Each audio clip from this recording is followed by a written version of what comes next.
जो लोग महाराष्ट्र से परिचित होंगे उन्हें पता होगा कि वहां पर जब जय भवानी कहते हैं तो जय शिवाजी का बुलंद नारा लगता है। जय भवानी, जय भवानी, जय भवानी, जय भवानी। आज हम यहां पर एक और ऐतिहासिक महाविजय का उत्सव मनाने के लिए इकट्ठे हुए हैं। आज महाराष्ट्र में विकासवाद की जीत हुई है। महाराष्ट्र में सुशासन की जीत हुई है। महाराष्ट्र में सच्चे सामाजिक न्याय की विजय हुई है। और साथियों, आज महाराष्ट्र में झूठ, छल, फरेब बुरी तरह हारा है।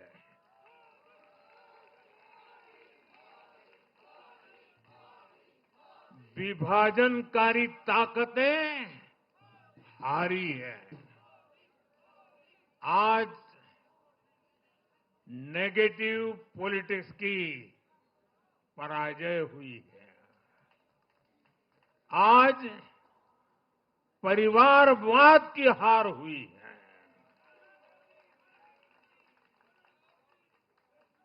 आज महाराष्ट्र ने विकसित भारत के संकल्प को और मजबूत किया है। मैं देश भर के भाजपा के, एनडीए के सभी कार्यकर्ताओं को बहुत बहुत बधाई देता हूं, उन सबका अभिनंदन करता हूं।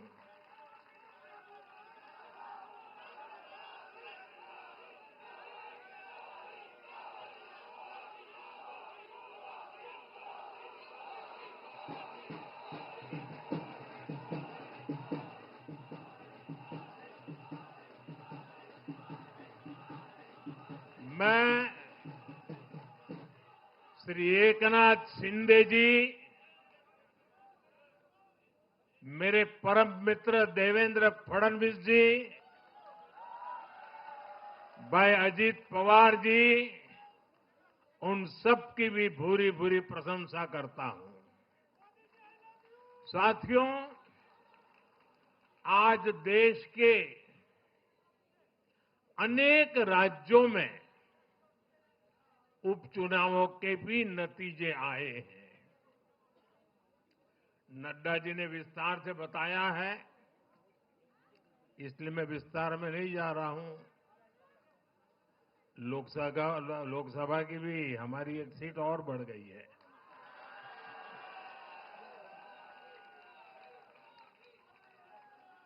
यूपी, उत्तराखंड और राजस्थान ने भाजपा को जमकर समर्थन दिया है। असम के लोगों ने भाजपा पर फिर एक बार भरोसा जताया है। मध्य प्रदेश में भी हमें सफलता मिली है। बिहार में भी एनडीए का समर्थन बढ़ा है। ये दिखाता है कि देश अब सिर्फ और सिर्फ विकास चाहता है। मैं महाराष्ट्र के मतदाताओं का हमारे युवाओं का, विशेषकर माताओं बहनों का, हमारे किसान भाई बहनों का, देश की जनता का आदरपूर्वक नमन करता हूं। साथियों, मैं झारखंड की जनता को भी नमन करता हूं। झारखंड के तेज विकास के लिए हम अब और ज्यादा मेहनत से काम करेंगे और इसमें भाजपा का एक एक कार्यकर्ता अपना हर प्रयास करेगा। साथियों, छत्रपती शिवाजी महाराजांच्या महाराष्ट्राने आज दाखवून दिले तुष्टीकरणाचा सामना कसा करायचा।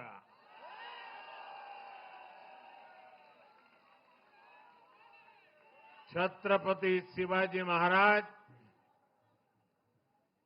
शाहूजी महाराज, महात्मा फुले,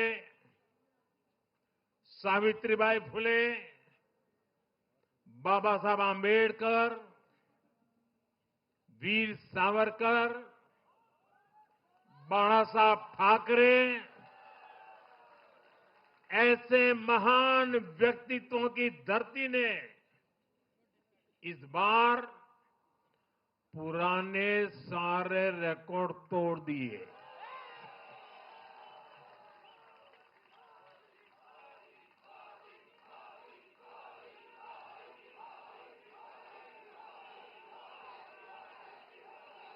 और साथियों, बीते 50 साल में किसी भी पार्टी या किसी भी प्री पोल अलायंस के लिए ये सबसे बड़ी जीत है 50 साल के बाद।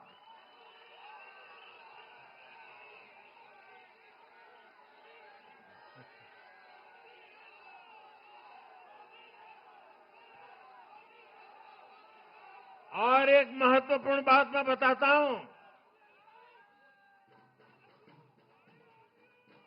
ये लगातार तीसरी बार है जब भाजपा के नेतृत्व में किसी गठबंधन को लगातार महाराष्ट्र ने आशीर्वाद दिए हैं, विजयी बनाया है। और ये लगातार तीसरी बार है जब भाजपा महाराष्ट्र में सबसे बड़ी पार्टी बनकर उभरी है।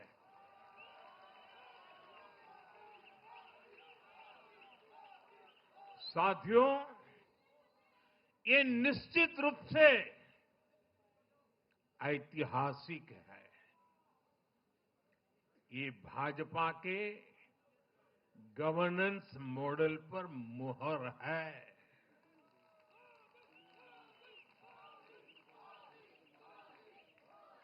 अकेले भाजपा को ही कांग्रेस और उसके सभी सहयोगियों से कहीं अधिक सीटें महाराष्ट्र के लोगों ने दी है। ये दिखाता है कि जब सुशासन की बात आती है तो देश सिर्फ और सिर्फ भाजपा पर और एनडीए पर भरोसा करता है।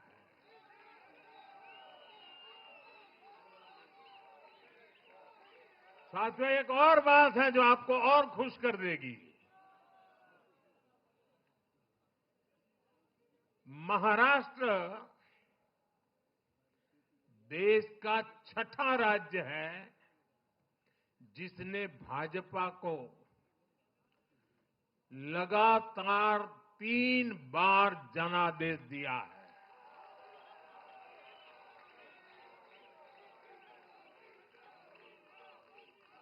इससे पहले गोवा, गुजरात, छत्तीसगढ़, हरियाणा और मध्य प्रदेश में हम लगातार 3 बार जीत चुके हैं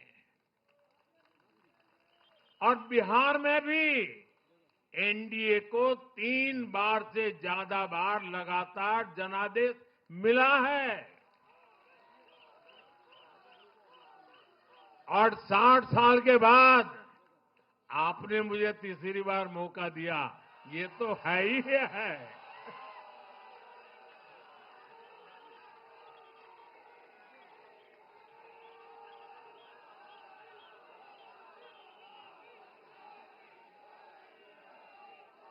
ये जनता का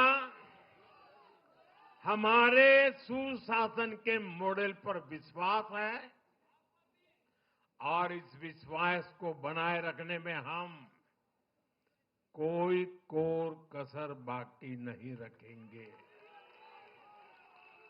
साथियों, मैं आज महाराष्ट्र की जनता जनार्दन का विशेष अभिनंदन करना चाहता हूं। लगातार तीसरी बार स्थिरता को चुनना, ये महाराष्ट्र के लोगों की सूझबूझ को दिखाता है।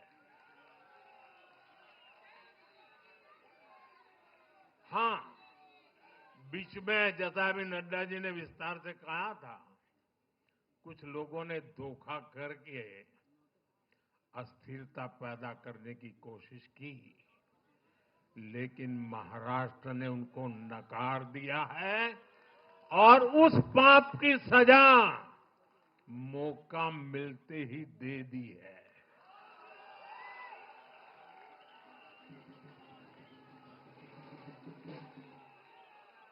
साथियों, महाराष्ट्र इस देश के लिए एक तरह से बहुत महत्वपूर्ण ग्रोथ इंजन है।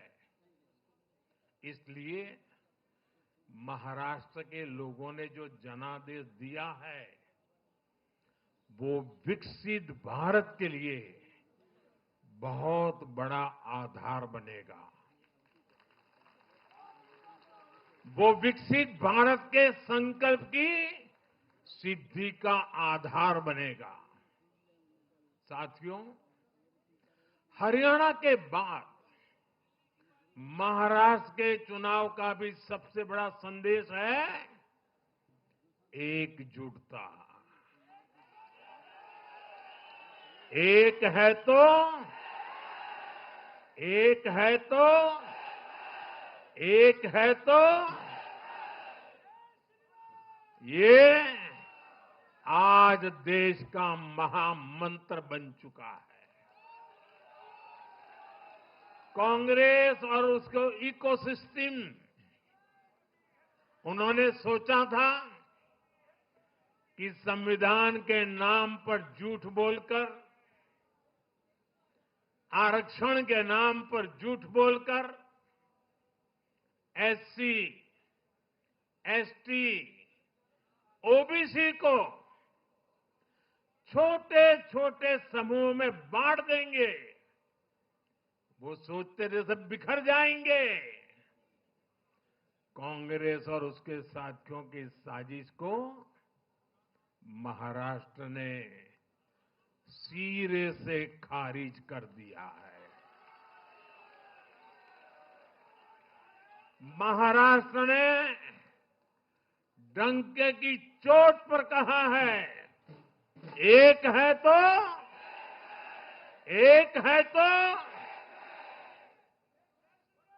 एक है तो सेब है के भाव ने जाति, धर्म, भाषा और क्षेत्र के नाम पर लड़ाने वालों को सबक सिखाया है, सजा की है।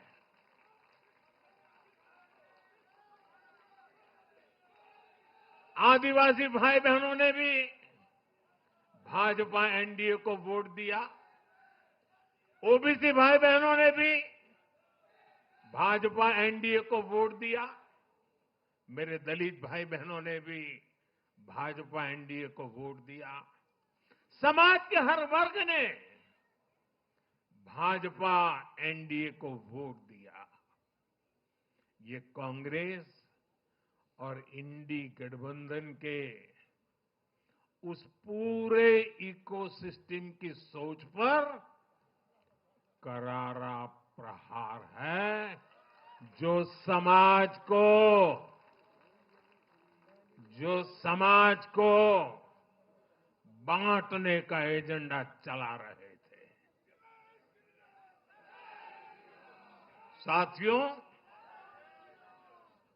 महाराष्ट्र ने एनडीए को इसलिए भी प्रचंड जनादेश दिया है क्योंकि हम विकास और विरासत दोनों को साथ लेकर चलते हैं। महाराष्ट्र की धरती पर इतनी विभूतियां जन्मी है।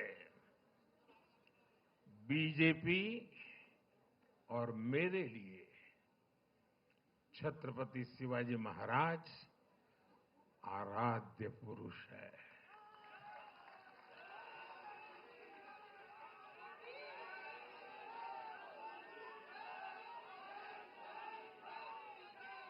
धर्मवीर छत्रपति संभाजी महाराज हमारी प्रेरणा है। हमने हमेशा बाबा साहब आंबेडकर, महात्मा फूले, सावित्रीबाई फूले, इनके सामाजिक न्याय के विचार को माना है। यही हमारे आचार में है, यही हमारे व्यवहार में है। साथियों, लोगों ने मराठी भाषा के प्रति भी हमारा प्रेम देखा है। कांग्रेस को वर्षों तक मराठी भाषा की सेवा का मौका मिला, लेकिन इन लोगों ने इसके लिए कुछ नहीं किया। हमारी सरकार ने मराठी को क्लासिकल लैंग्वेज का दर्जा दिया। मातृभाषा का सम्मान, संस्कृतियों का सम्मान और इतिहास का सम्मान हमारे संस्कार में है, हमारे स्वभाव में है।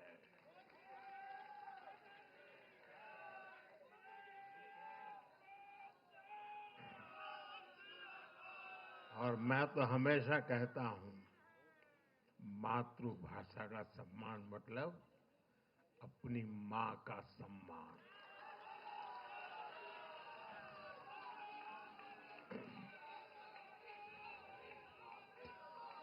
और इसलिए मैंने विकसित भारत के निर्माण के लिए लाल किले की प्राचीर से पंच प्राणों की बात की। हमने इसमें विरासत पर गर्व को भी शामिल किया। जब भारत विकास भी और विरासत भी इसका संकल्प लेता है तो पूरी दुनिया इसे देखती है। आज विश्व हमारी संस्कृति का सम्मान करता है। क्यों? क्योंकि हम इसका सम्मान करते हैं। अब अगले 5 साल में महाराष्ट्र विकास भी विरासत भी के इसी मंत्र के साथ तेज गति से आगे बढ़ेगा। साथियों, इंडी वाले देश के बदले मिजाज को नहीं समझ पा रहे हैं।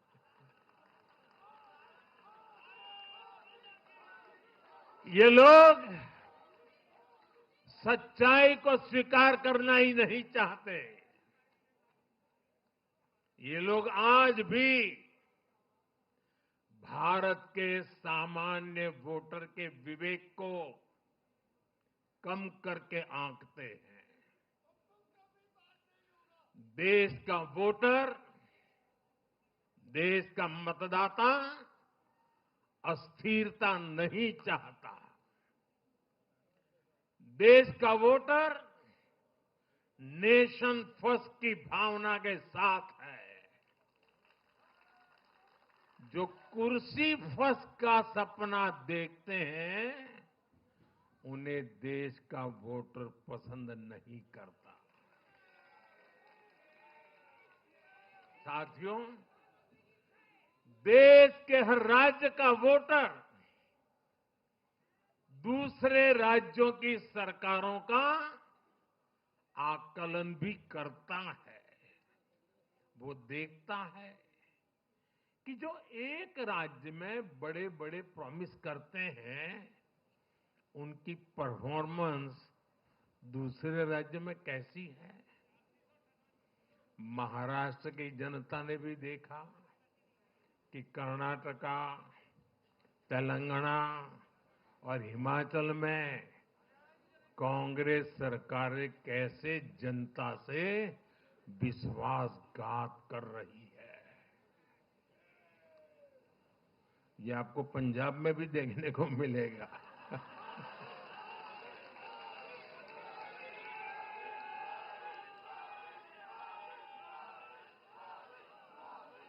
जो वादे महाराष्ट्र में किए गए, उनका हाल दूसरे राज्यों में क्या है। इसलिए कांग्रेस के पाखंड को जनता ने खारिज कर दिया है। कांग्रेस ने जनता को गुमराह करने के इसके लिए जो दूसरे राज्यों के अपने मुख्यमंत्री तक मैदान में उतारे, तब भी इनकी चाल सफल हो नहीं पाई। इनके ना तो झूठे वादे चले और ना ही खतरनाक एजेंडा चला। साथियों, आज महाराष्ट्र के जनादेश का एक और संदेश है। पूरे देश में सिर्फ और सिर्फ एक ही संविधान चलेगा।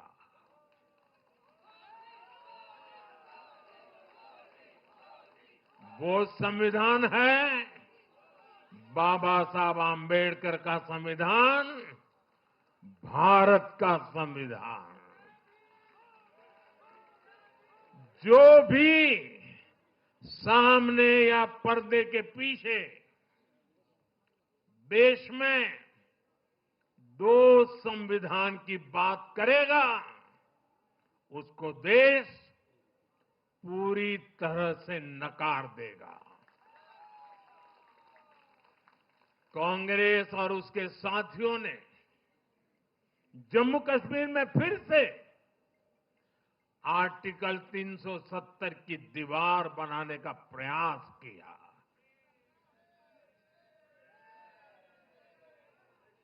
वो संविधान का भी अपमान है।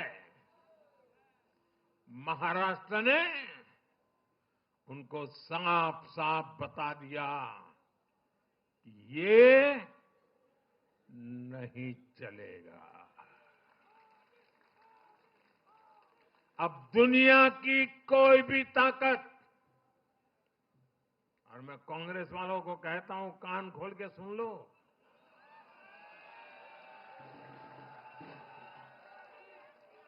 उनके साथियों को भी कहता हूं,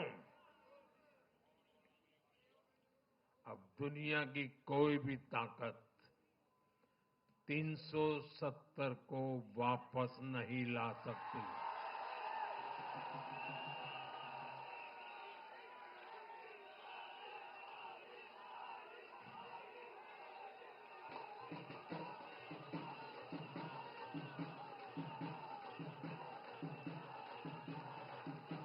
साथियों, महाराष्ट्र के इस चुनाव ने इंडी वालों का या गाड़ी वालों का दो मुहा चेहरा भी देश के सामने खोल करके रख दिया है।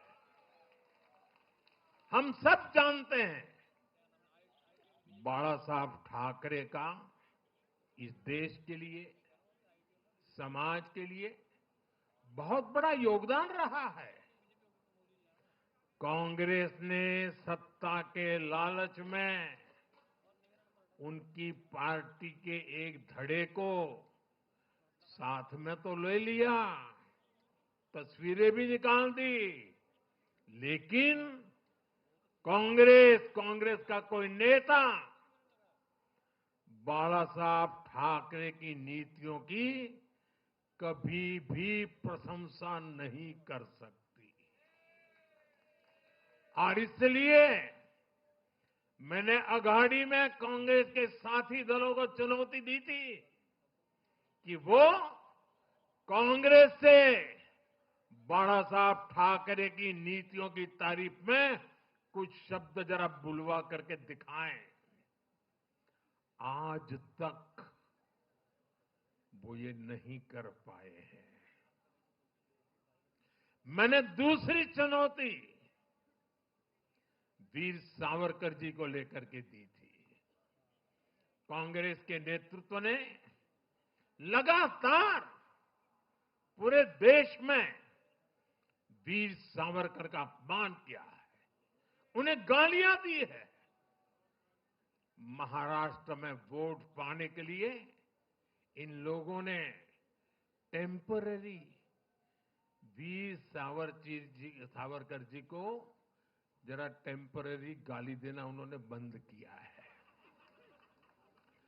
लेकिन वीर सावरकर के तप त्याग के लिए उनके मुंह से एक बार भी सत्य नहीं निकला।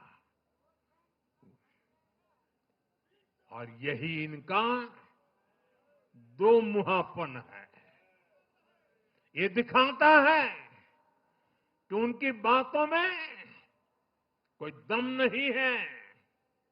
उनका मकसद सिर्फ और सिर्फ वीर सावरकर को बदनाम करना है। साथियों, भारत की राजनीति में अब कांग्रेस पार्टी परजीवी बनकर रह गई है।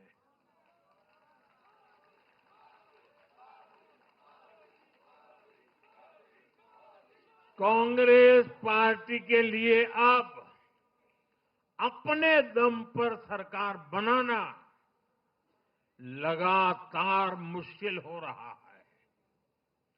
हाल ही के चुनावों में जैसे आंध्र प्रदेश, अरुणाचल प्रदेश, सिक्किम, हरियाणा और आज महाराष्ट्र में उनका सुपड़ा साफ हो गया।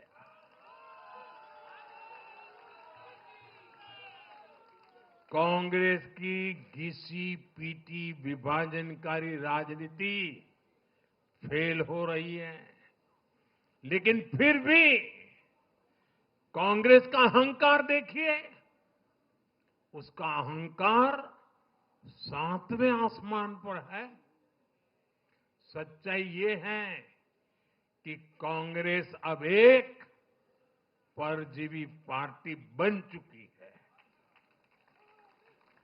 कांग्रेस सिर्फ अपनी ही नहीं बल्कि अपने साथियों की नाव को भी डुबो देती है। आज महाराष्ट्र में भी हमने यही देखा है। महाराष्ट्र में कांग्रेस और उसके गठबंधन ने महाराष्ट्र की हर 5 में से 4 सीट हार गई। अघाड़ी के हर घटक का स्ट्राइक रेट 20% से भी नीचे है। ये दिखाता है कि कांग्रेस खुद भी डूबती है और दूसरों को भी डुबोती है। महाराष्ट्र में सबसे ज्यादा सीटों पर कांग्रेस चुनाव लड़ी, उतनी ही बड़ी हार इनके सहयोगियों वालों को भी मिली। वो तो अच्छा है कि यूपी जैसे राज्यों में कांग्रेस के सहयोगियों ने उससे जान छुड़ा ली, वरना वहां भी कांग्रेस के सहयोगियों को लेने के देने पड़ जाते। साथियों, सत्ता भूख में कांग्रेस के परिवार ने संविधान की पंथ निरपेक्षता की भावना को चूर चूर कर दिया है। हमारे संविधान निर्माताओं ने उस समय 47 में विभाजन की विभीषिका के बीच भी हिंदू संस्कार और परंपरा को जीते हुए पंथ निरपेक्षता की राह को चुना था। तब देश के महापुरुषों ने संविधान सभा में जो डिबेट की थी, उसमें भी इसके बारे में बहुत विस्तार से चर्चा हुई थी। लेकिन कांग्रेस के इस परिवार ने झूठे सेक्युलरिज्म के नाम पर उस महान परंपरा को तबाह करके रख दिया है। कांग्रेस ने तुष्टीकरण का जो बीज बोया, वो संविधान निर्माताओं के साथ बहुत बड़ा विश्वासघात है। और ये विश्वासघात मैं बहुत जिम्मेवारी के साथ बोल रहा हूं। संविधान के साथ इस परिवार का विश्वासघात है। दशकों तक कांग्रेस ने देश में यही खेल खेला। कांग्रेस ने तुष्टीकरण के लिए कानून बनाए, सुप्रीम कोर्ट के आदेश तक की परवाह नहीं की।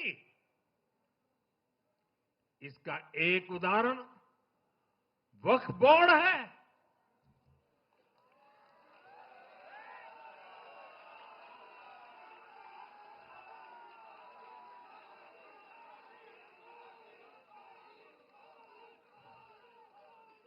दिल्ली के लोग तो चौंक जाएंगे। हालात ये थी कि 2014 में इन लोगों ने सरकार से जाते जाते दिल्ली के आसपास की अनेक संपत्तियां वक्फ बोर्ड को सौंप दी थी।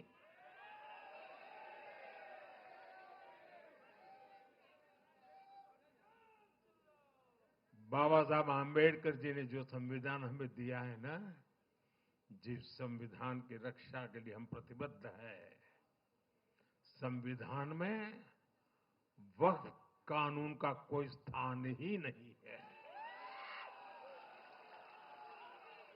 लेकिन फिर भी कांग्रेस ने तुष्टीकरण के लिए वक्फ बोर्ड जैसी व्यवस्था पैदा कर दी। ये इसलिए किया गया ताकि कांग्रेस के परिवार का वोट बैंक बढ़ सके। सच्ची पंथ निरपेक्षता को कांग्रेस ने एक तरह से मृत्यु दंड देने की कोशिश की है।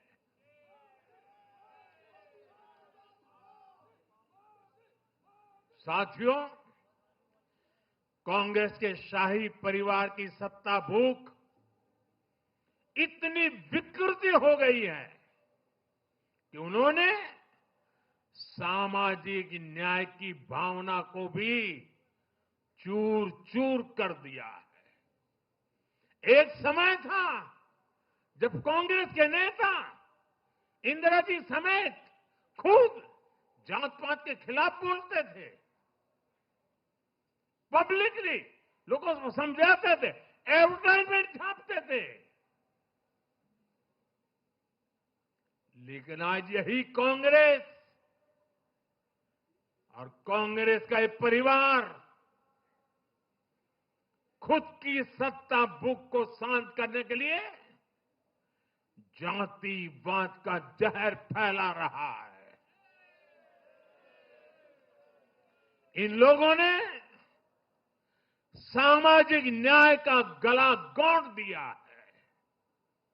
साथियों, एक परिवार की सत्ता भूख इतने चरम पर है कि उन्होंने खुद की पार्टी को ही खा लिया है।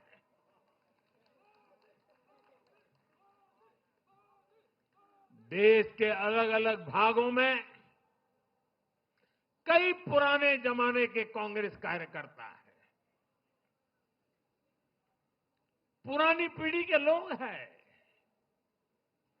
जो अपने जमाने की कांग्रेस को ढूंढ रहे हैं। लेकिन आज की कांग्रेस के विचार से, व्यवहार से, आदत से उनको ये साफ पता चल रहा है कि ये वो कांग्रेस नहीं है। इसलिए कांग्रेस में आंतरिक रूप से असंतोष बहुत ज्यादा बढ़ रहा है। उनकी आरती उतारने वाले भले आज इन खबरों को दबा के रखे, लेकिन भीतर आग बहुत बड़ी है। असंतोष की ज्वाला भड़क चुकी है। सिर्फ एक परिवार के ही लोगों को कांग्रेस चलाने का हक है। सिर्फ वही परिवार काबिल है, दूसरे नाकाबिल हैं। परिवार की सोच ने, इस जीत ने कांग्रेस में एक ऐसा माहौल भी बना दिया कि किसी भी समर्पित कांग्रेस कार्यकर्ता के लिए वहां काम करना मुश्किल हो गया है। आप सोचिए, कांग्रेस पार्टी की प्राथमिकता आज सिर्फ और सिर्फ परिवार है। देश की जनता उनकी प्राथमिकता नहीं है। और जिस पार्टी की प्राथमिकता जनता न हो, वो लोकतंत्र के लिए बहुत ही नुकसानदायी होती है। साथियों, कांग्रेस का परिवार सत्ता के बिना जी नहीं सकता। चुनाव जीतने के लिए लोग कुछ भी कर सकते हैं।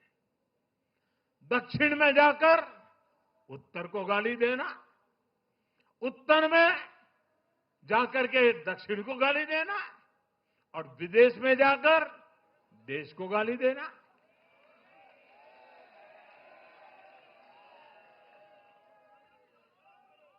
और अहंकार इतना कि ना किसी का मान, ना किसी की मर्यादा, और खुलेआम झूठ बोलते रहना, हर दिन एक नया झूठ बोलते रहना। यही कांग्रेस और उसके परिवार की सच्चाई बन गई है। आज कांग्रेस का अर्बन नक्सलवाद भारत के सामने एक नई चुनौती बनकर खड़ा हो गया है। इन अर्बन नक्सलियों का रिमोट कंट्रोल देश के बाहर है और इसलिए सभी को इस अर्बन नक्सलवाद से बहुत सावधान रहना है। आज देश के युवाओं को, हर प्रोफेशनल को कांग्रेस की हकीकत को समझना बहुत जरूरी है। साथियों, जब मैं पिछली बार भाजपा मुख्यालय आया था तो मैंने हरियाणा से मिले आशीर्वाद पर आपसे बात की थी। तब हमें गुरुग्राम जैसे शहरी क्षेत्र के लोगों ने भी अपना आशीर्वाद दिया था।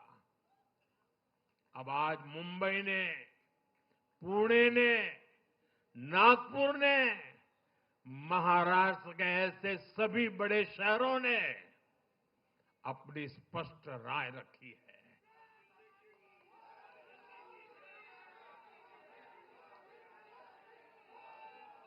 शहरी क्षेत्रों के गरीब हो, शहरी क्षेत्रों के मिडिल क्लास हो, हर किसी ने भाजपा का समर्थन किया है और एक स्पष्ट संदेश दिया है।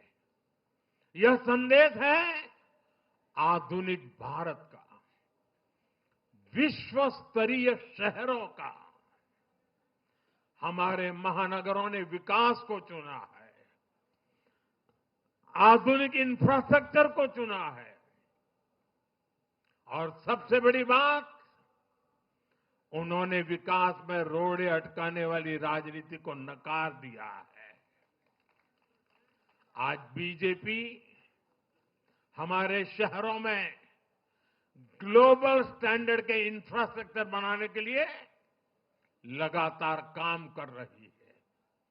चाहे मेट्रो नेटवर्क का विस्तार हो, आधुनिक इलेक्ट्रिक बसें हो, कोस्टल रोड और समृद्धि महामार्ग जैसे शानदार प्रोजेक्ट हो, एयरपोर्ट्स का आधुनिकीकरण हो, शहरों को स्वच्छ बनाने की मुहिम हो, इन सभी पर बीजेपी का बहुत ज्यादा जोर है। आज का शहरी भारत ईज ऑफ लिविंग चाहता है और इन सब के लिए उसका भरोसा बीजेपी पर है, एनडीए पर है। साथियों, आज बीजेपी देश के युवाओं को नए नए सेक्टर्स में अवसर देने का प्रयास कर रही है। हमारी नई पीढ़ी इनोवेशन और स्टार्टअप के लिए माहौल चाहती है। बीजेपी से ध्यान में रखकर नीतियां बना रही है, निर्णय ले रही है। हमारा मानना है कि भारत के शहर विकास के इंजन है। शहरी विकास से गांवों को भी ताकत मिलती है। आधुनिक शहर नए अवसर पैदा करते हैं। हमारा लक्ष्य है कि हमारे शहर दुनिया के सर्वश्रेष्ठ शहरों की श्रेणी में आए और बीजेपी एनडीए सरकारें इसी लक्ष्य के साथ काम कर रही है। साथियों, मैंने लाल किले से कहा था कि मैं 1 लाख ऐसे युवाओं को राजनीति में लाना चाहता हूं जिनके परिवार का राजनीति से कोई संबंध नहीं। आज एनडीए के अनेक ऐसे उम्मीदवारों को मतदाताओं ने समर्थन दिया है। मैं इसे बहुत शुभ संकेत मानता हूं। साथियों, अरे चुनाव आएंगे जाएंगे, लोकतंत्र में जय पराजय भी चलती रहेगी, लेकिन भाजपा का एनडीए का ध्येय सिर्फ चुनाव जीतने तक सीमित नहीं है। हमारा ध्येय सिर्फ सरकार बनाने तक सीमित नहीं है। हम देश बनाने के लिए निकले हैं। हम विकसित भारत बनाने के लिए निकले हैं। भारत का हर नागरिक, एनडीए का हर कार्यकर्ता, भाजपा का हर कार्यकर्ता दिन रात इसमें जुटा है। हमारी जीत का उत्साह हमारे इस संकल्प को और मजबूत करता है। हमारे जो प्रतिनिधि चुनकर आए हैं वो इसी संकल्प के लिए प्रतिबद्ध है। हमें देश के हर परिवार का जीवन आसान बनाना है। हमें सेवक बनकर, और ये मेरे जीवन का मंत्र है, हमें सेवक बनकर देश के हर नागरिक की सेवा करनी है। हमें उन सपनों को पूरा करना है जो देश की आजादी के मत वालों ने भारत के लिए देखे थे। हमें मिलकर विकसित भारत का सपना साकार करना है। सिर्फ 10 साल में हमने भारत को दुनिया की 10वीं सबसे बड़ी इकोनॉमी से दुनिया की 5वीं सबसे बड़ी इकोनॉमी बना दिया।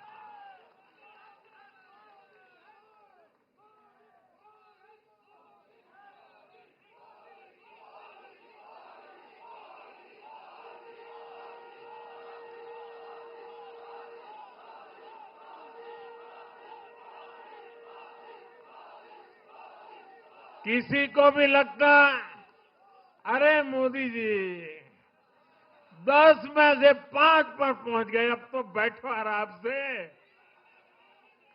आराम से बैठने के लिए मैं पैदा नहीं हुआ।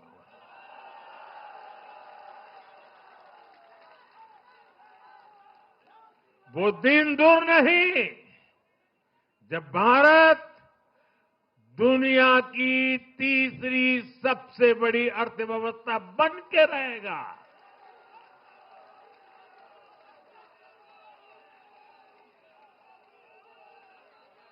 हम मिलकर आगे बढ़ेंगे, एकजुट होकर आगे बढ़ेंगे तो हर लक्ष्य पाकर रहेंगे। इसी भाव के साथ एक है तो एक है तो एक है तो मैं एक बार फिर आप सभी को बहुत बहुत बधाई देता हूं। देशवासियों को बधाई देता हूं। महाराष्ट्र के लोगों को विशेष बधाई देता हूं। मेरे साथ बोलिए, भारत माता की, भारत माता की, भारत माता की, भारत माता की, भारत माता की। वंदे वंदे वंदे वंदे वंदे वंदे वंदे वंदे। बहुत बहुत धन्यवाद।